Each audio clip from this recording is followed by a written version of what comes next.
오늘 말씀을 통해서요, 하나님의 강한 군사는 이라는 주제로 말씀을 나누고자 합니다. 옆에 사람과 같이 우리 인사할까요? 우리는 하나님의 군사입니다. 라고 인사하겠습니다. 우리는 하나님의 군사입니다. 우리는 하나님의 군사입니다. 아멘.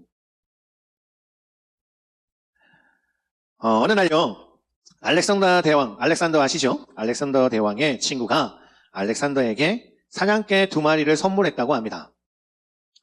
자, 내친김에 이 알렉산더는요, 이 사냥개를 데리고 사냥을 떠났다고 해요. 토끼 사냥을 떠났었는데, 막상 이 사냥터에 도착했더니 이 사냥개들이요, 사냥할 생각은 하지 않고 땅에 뒹굴뒹굴 거리기만 하고 있었답니다. 이 알렉산더가 너무나도 화가 나서요, 그래서 산을 내려와 버렸대요. 그러다 시간이 지나고 난 뒤에 다시 한번 사냥을 떠났는데, 이번에는 사슴 사냥을 떠났다고 합니다. 자, 저만치에서 사슴이 보이기 시작합니다. 그런데요, 이 2마리의 사냥개는 그 사슴을 전혀 쫓을 생각이 없어 보였습니다. 알렉산더는 너무나도 화가 나서 그 자리에 활로 그 사냥개 2마리를 죽여버렸답니다. 그리고 시간이 지난 뒤에 이 2마리의 사냥개를 주운 친구와 함께 밥을 먹다가 이런저런 이야기를 하면서 이 사냥개, 저번에 주었던 그 사냥개에 대한 이야기가 나와서 그에게 물어봤다고 해요. 어떻게 토끼 1마리, 사슴 1마리 잡지 못하는 사냥개를 내게 주었어? 이 친구가요, 이 물음에 이렇게 대답했다고 합니다. 알렉산더, 그 사냥개는 대왕을 위해서 사자와 호랑이를 잡는 데 쓰도록 특별히 훈련된 개입니다. 알렉산더 대왕은요, 이 사자와 호랑이를 잡도록 훈련된 개를 데리고 뭘 했죠? 토끼와 사슴을 잡으려고 했던 겁니다. 그리스도인들 가운데 자신이 어떤 존재인지를 모르고요, 엉뚱한 싸움에 에너지를 소비하는 사람들이 있습니다. 분명 성경에서는요, 그리스도인들을 뭐라고요? 하나님의 병사, 군사라고 이야기를 합니다. 우리가 싸워서 이겨야 할 존재는 내 주변에서 나를 힘들게 하는 사람들이 아닙니다. 우리가 싸워야 할 대상은 누구냐? 바로 악한 영이라는 거죠. 그래서 우리는 이러한 악한 영들과 싸워서 이겨야 될 영적 군사라는 겁니다. 오늘 본문에 보면요, 에스겔에게 하나님께서 환상을 보여주시는 것으로 시작되죠. 성령께서 에스겔을 골짜기 가운데 세우시고 그곳을 보게 하셨습니다. 자, 저만치에 보더니 뼈들로 가득했습니다. 하나님은요, 이 에스겔에게 하나님의 말씀을 대신하여 명령하라고 합니다. 에스겔이 하나님의 그 명령에 따라 대언을 했을 때 놀라운 일이 일어났죠. 바로 뼈들이 살아나게 될 거라고 말했을 때 큰 소리가 나면서 이 뼈들이 움직이기 시작합니다. 이 뼈 저 뼈들이 움직이기 시작하면서 그들이 서로 들어맞더니 뼈들이 서로 연결이 됩니다. 그리고 그 뼈에 힘줄이 생기고 살이 오르더니 가죽이 덮이고 나중에는 생기가 들어가니 그들이 어떻게 됐다고요? 곧 살아나서 큰 군대가 되었다. 라는 이 환상을 보게 된 것이죠. 자, 11절의 말씀에 보면요, 이 내용이 누구에 대해서 이야기하는 것이냐? 바로 이스라엘 백성에게 말씀하신다. 바로 이 군사가 바로 이스라엘 백성이다 라고 말하는 겁니다. 마른 뼈라는 건 오랜 시간이 지났다라는 말이죠. 이 마른 뼈처럼 죽어있던 이 이스라엘 백성들이 다시 살아나서 하나님의 큰 군대가 되겠다라는 그 예언이 담겨져 있는 환상인 것이죠. 이 예언의 말씀은 우리들에게도 큰 메시지가 됩니다. 지금 이 시대에 예수를 믿는 우리들이 하나님의 군대가 되어야 함을 말씀하시는 것이기도 하기 때문입니다. 디모데후서 2장 3절에 보면 이렇게 말씀하세요. 너는 그리스도 예수의 좋은 병사로 나와 함께 고난을 받으라 라고 이야기를 하시죠. 우리가 영적으로 죽어가는 이 시대에, 너무나도 많은 사람들이 영적으로 죽어가는 이 시대에 우리는 하나님의 병사가 되어서 하나님의 뜻을 감당하며 살아야 된다라는 것이죠. 자, 그러면요, 이러한 시대에 우리가 어떻게 하면 하나님의 좋은 병사가 되냐 말입니다. 그리고 그 일들을 감당할 수 있냐 말이죠. 오늘 이 에스겔에게 보여주신 그 환상을 통해서요, 우리가 하나님의 군사가 되는 방법을 살펴보고자 합니다. 먼저 첫 번째로는요, 절망 중에도 소망을 가져라는 겁니다. 13절 말씀 볼까요? 내 백성들아, 내가 너희 무덤을 열고 너희로 거기에서 나오게 한즉 너희는 내가 여호와인 줄을 알리라. 자, 오늘 본문의 말씀에 보면 뼈라는 단어가요, 몇 번이나 나오냐면 13번이나 언급되고 있습니다. 1절에서 2절의 말씀에 의하면 이 많은 뼈들이 골짜기에 가득 찼다라고 이야기해요. 그런데 이 뼈가 어떠한 상태라고 이야기합니까? 아주 마른 상태라는 겁니다. 영어로는 very dry라고 해서 완전히 뼈가 아예 뭐 물기라는 거 전혀 없는 속도로 말라져 있다는 겁니다. 이게 무슨 말이냐? 이 뼈가 어떻게 됐다고요? 죽은 지 어마어마한 시간이 지났다라는 겁니다. 뼈가 말랐다는 건, 이게 죽은 지가 오래되고, 그 다음에 이 뼈조차도 완전히 마를 정도로 시간이 많이 지나서, 이제는 완전히 절망 가운데 회복할 수 없는 그런 상태를 이야기합니다. 생명의 흔적이라고는 전혀 남아있지 않는 상태라는 거죠. 그런데요, 하나님께서 역사하시면 이 상태가 달라진다는 겁니다. 하나님이 함께 하시고 하나님이 역사하시면 절망의 상태가 아니라 희망의 상태로 변해버리는 겁니다. 이 마른 뼈가요, 어떻게 되죠? 서로끼리 연결이 되고 힘줄이 생기고 살이 오리더니 그리고 나중에 가죽이 덮이고 마지막에 생기가 들어가니 어떻게 됐다고요? 하나님의 큰 군대가 되었다라고 합니다. 다시 말했어요. 하나님에게는 절망이라는 건 없다라는 것이죠. 이 13절의 말씀은요, 오늘 우리가 읽었던 13절의 말씀은 이러한 유대인의 상태가 마치 무덤 속에 있는 시체와도 같은 상태라고 이야기를 합니다. 그러한 시체와도 같은 이스라엘 백성들이 하나님께서 말씀하시니 그들을 다시 한번 그 무덤에서 나오게 하시고 살아갈 수 있게 하신다는 겁니다. 13절 말씀 한번 다시 볼까요? 내 백성들아, 내가 너희 무덤을 열고 너희로 거기에서 나오게 한즉 너희는 내가 여호와인 줄을 알리라. 복음은요, 이러한 절망 중에 있던 사람들에게 소망을 주는 겁니다. 소망을 주는 말씀이에요. 그리고 그 소망에 따라 하나님이 역사하시면 이 소망은 실제가 됩니다. 복음을 전하는 것에 대해서 두려움을 가지는 이유가 뭔지 아십니까? 왜 복음을 전하는 게 두려운지 아십니까? 혹시 전도를 해보셨다면 전도가 쉽던가요? 어렵던가요? 어렵다고 생각이 드시죠? 저도 어릴 때 전도하러 다니고 막 이럴 때 어릴 때는요, 더 두렵습니다. 정말 전하는 게 쉽지 않아요. 어렵습니다. 그런데요, 재밌는 사실 하나 알려드릴까요? 복음은 내가 전하기 때문에 어렵던 겁니다. 복음은요, 하나님이 움직이시는 일입니다. 오늘 아까 이야기했던 것처럼요, 이 복음은요, 절망 중에서도 소망을 가지게 하는 복음입니다. 그리고 그 복음은 하나님께서 실제로 이루신다니까요. 하나님이 하신 거라고 생각하면 사실 전도는 절대 어렵지가 않습니다. 왜요? 나는 그냥 이게 되든 안 되든, 이 사람이 듣든 말든, 이 사람이 어떤 행동을 하든 나는 그냥 전하면 되거든요. 나머지 일은 하나님이 하시니까. 그게 복음의 능력입니다. 지금 복음이 그렇다는 거예요. 하나님이 일하시는 거래요. 자, 모세를 보세요. 모세는 어떤 사람이죠? 40년 동안 왕족으로 살았죠? 그러다가 자신이 이스라엘 백성의 민족인 것을 깨닫고 난 뒤에 이 이스라엘 민족을 건져내기 위해서 하다가 사람을 죽이게 돼서 쫓기는 신세가 됩니다. 맞죠? 그렇게 40년 동안 왕자의 삶을 살아가다가 한순간에 꼬꾸라져서 광야에서 40년이라는 시간을 보내게 됩니다. 말이 40년이죠. 저희가 이제 40이 넘었는데 이제 거의 뭐 제 평생을 광야에서 지냈다고 생각해 보십시오. 그 인생에 뭐가 남았겠습니까? 그가 왕족이었다라는 거 기억을 할까요? 아니요. 기억도 안 날 것 같습니다. 이제 80세라는 나이가 됐어요. 이제 모든 것이 다 할 수 없을 만큼 이제 빼앗겨버린 그런 나이입니다. 이제는 자신은 아무것도 할 수 없다라는 그러한 순간에 하나님이 그를 찾아오셨습니다. 그리고 하나님께서 그에게 소망을 주시죠. 소망 없던 인생에 하나님이 소망을 주십니다. 그런데요, 이 모세는 자신을 너무나도 잘 알았죠. 그래서 하나님, 저는 하나님이 그 일을 감당할 수 있을 정도의 사람이 아니라고 거절을 합니다. 그럼에도 불구하고 하나님은 그를 계속해서 부르시고 하나님이 그에게 나타나셔서 그의 삶을 완전히 바꾸십니다. 소망 없던 그의 삶에 그 소망이 주어지게 되고 그 소망을 실제로 바꾸신 분이 하나님이시죠. 그는요, 이스라엘의 지도자가 되었고 그 지도자를 통해서 가나안 땅 갈 수 있는 그까지 이스라엘 백성들을 이끌었습니다. 하나님이 하신다니까요. 사랑하는 성도님, 우리가 기억해야 될 것은요, 절망은 우리의 모든 것들을 잃게 만듭니다. 하지만 소망은 우리를 다시 일으켜 세울 힘을 주시죠. 그것을 주시는 분이 바로 하나님이라는 겁니다. 그래서 우리가 절망 가운데 소망을 가질 수 있는 이유이죠. 만약에 우리가 절벽처럼 그 앞에 놓여져 있는 내 삶이 있다면 다시 한번 하나님을 통해서 새 힘을 얻을 수 있는 자가 되기를 원합니다. 하나님의 좋은 모습가 되는 건 하나님의 주시는 그 소망을 붙잡을 때 가능합니다. 그 소망을 붙잡을 수 있는 믿음의 자녀 되시기를 주의 이름으로 축원드립니다. 자, 두 번째로요, 좋은 모사가 되기 위해선 하나님의 권능이 임해야 된다는 거예요. 14절 말씀입니다. 내가 또 내 영을 너희 속에 두어 너희가 살아나게 하고 내가 또 너희를 너희의 고국 땅에 두리니 나 여호와가 이 일을 말하고 이룬 줄을 너희가 알리라. 여호와의 말씀이니라. 본문을 살펴보면요, 1절에 10절의 말씀을 살펴보면 이 여호와라는 단어가 무려 11번이나 등장합니다. 그리고 영 또는 생기라는 말은 성령을 의미하는 것인데 이것도 무려 10번이나 쓰이죠. 하나님의 권능은 이 성령과 아주 깊은 관련이 있습니다. 하나님의 권능이라는 건 성령님을 통해서 이루어진다는 말이기도 합니다. 사도행전 1장 8절에서도요. 성령이 임하시면 뭐라고요? 권능을 받게 된다라고 이야기를 하죠.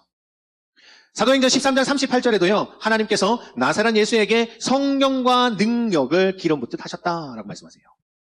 결국 사람이 하나님이 원하는 모습으로 변화된다는 건 인간적인 노력으로 된다 안 된다? 안 된다라는 겁니다. 하나님의 능력이 임해야 된대요. 우리가 변화되고 하나님의 군사가 되기 위해선 내가 어떠한 방법을 통해서 이루어지는 것이 아니라 물론 열심히 교회 일을 하는 분들에게는 죄송한 말씀이지만 내가 열심히 교회 일만 한다고 해서 되는 것이 아니라는 겁니다. 제일 먼저 성령님을 통해서 내가 변화되고 내 변화된 삶 속에서 하나님의 권능을 부어주셔서 우리가 하나님의 군사가 될 수 있다는 이야기. 옛날에 처음 백화점을 간 시골의 할아버지가 계셨다고 합니다.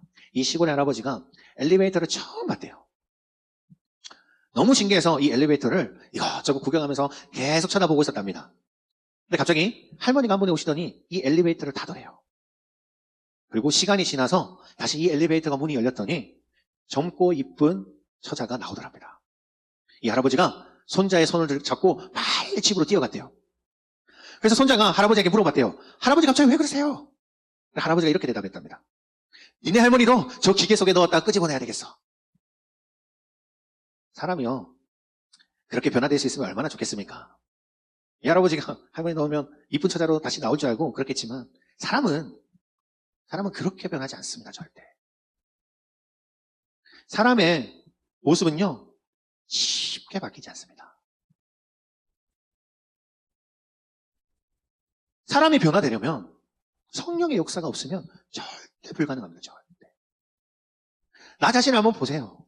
내 성격이 변하던가요? 내 성격 잘 안 변합니다. 주변에서 누가 뭐라고 계속 이야기해도 안 변해요. 좋은 말 백날 해봤자 아무 소용 없습니다. 내 모습이 변하던가요? 안 변해요. 잘. 하나님이 변화시켜주지 않으면 안 변한다는 겁니다. 예수님의 제자들이요. 변화되는 시점이 언제인지 아십니까?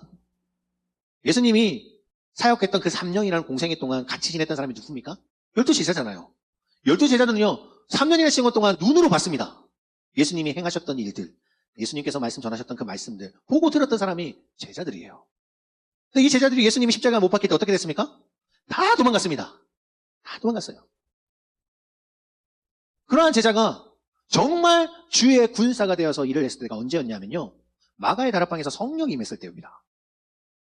그 전까지는요, 예수님이 행하시는 그 모습을 봤지만 모든 것들이 자기중심적으로 되어 있었습니다. 하지만 성령님이 그들에게 임했을 때 그들의 삶은요, 완전히 변했습니다. 완전히. 자신의 생명이 중요했을까요? 아니요. 그들에게 생명이 중요하지 않습니다. 온전히 하나님의 복음을, 예수 그리스도의 그 복음을 전하는 것이 더 중요했습니다. 그의 삶이 완전히 변화됐다니까요. 그때부터 하나님의 군사가 되었던 겁니다. 이 성령은요, 하나님의 영이시죠. 하나님의 영이신 성령께서 우리의 속에 오시면 우리의 삶의 모든 것들이 변한다는 겁니다. 신앙생활. 우리는 신앙생활을 하잖아요. 우리가 신앙생활을 하지만 성령님이 충만하지 않으면 내 인격과 내 능력으로 그 신앙생활을 하려고 해요. 정말입니다. 저 너무 많이 그런 성도님들 많이 봤습니다. 자신이 할 수 있는 방법으로 신앙생활을 합니다. 하지만 성령님이 충만하면 더 이상 내가 하는 것이 아니에요. 내가 드리는 기쁨이, 감사가 내 삶에서 드러나기 시작합니다. 성령님이 통해서 그 능력이 임하시기 시작합니다. 나의 삶의 모든 부분들이요, 하나님이 인도하신다니까요. 하나님이 이끌어가세요. 너무나도 힘들고 어렵던 일들이, 짜증나는 그 삶의 모습들이요, 이제는 힘이 나고 평안하고 기쁨의 삶이 됩니다. 그게 성령님이 인도하시는 삶이에요. 그게 그리스도인의 삶이어야 됩니다. 사랑하는 성도님, 자신의 능력을 의지하지 마십시오. 내 능력으로 할 수 있는 거 많지 않습니다. 오직 하나님이 주시는 그 성령의 능력으로 의지하십시오. 하나님의 권능이요, 우리에게 임하면요, 우리는 어떤 정죄에게서도 승리할 수 있습니다. 하나님이 일하시거든요. 하나님이 그 일들을 이루시거든요. 더 이상 내가 이루지 않아도 됩니다. 하나님이 임하십니다. 하나님이 이루세요. 그러한 은혜가 우리 가운데 넘쳐날 수 있기를 원합니다. 성령님의 능력이, 하나님의 권능이 우리에게 임해지는 그런 놀라운 은혜가 있으시기를 주의 이름으로 축원드립니다. 마지막 세 번째로요, 하나님의 말씀에 순종해야 된다는 겁니다. 하나님의 말씀에는요, 분명한 능력이 있죠. 본문에 보면 이 마른 뼈들이 하나님의 군대가 되기까지의 예스겔에 통한 그 말씀의 선포가 있었습니다. 아무 이유 없이 그냥 마른 뼈들이 막 변하지 않았죠.